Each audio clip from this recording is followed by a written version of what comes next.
វាមកពីនេះពុនលោកមិនចង់លឺគេប្រើលើអូពេលនៅវែងឆ្ងាយមើលគេឲ្យច្បាស់សិនស្នួនបងរំអូនព្រោះគេចង់ក្បែរស្នួនទាំងយប់ទាំងថ្ងៃគេដូចកណ្ដុរលួចចូលក្នុងពាងអង្គ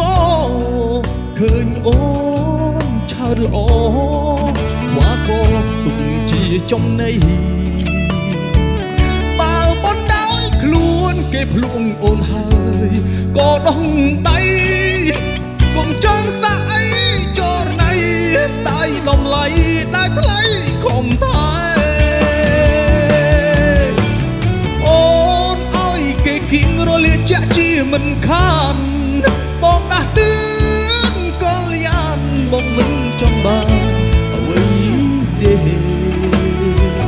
បាញ់កាដូជាធ្នូនុយព្រៀមទេមាសមេអូនប្រយ័ត្នព្រោះតែរំភើបភ្លេចខ្លួនកណ្ដុលបន្លំសំងំក្នុងពាងអង្គគេគ្មានគុណធម៌រងចំណុចចំណេញលើអូលេចលើស្មើក្រហមជាសញ្ញាព្រាណានឹមនួនពីផ្អែមល្ហែមជារូបមន្តមនុស្សប្រសាវ៉ា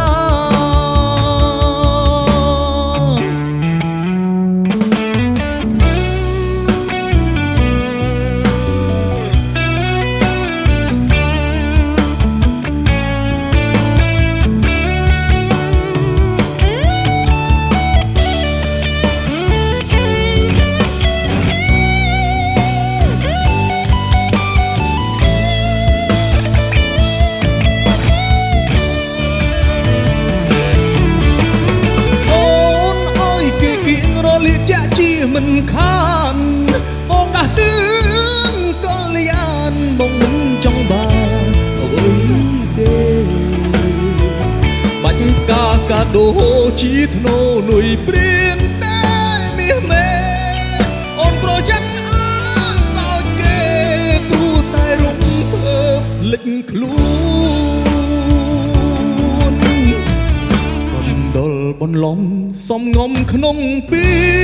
ងអង្គគេគ្មានគុណធម៌រកចំណុច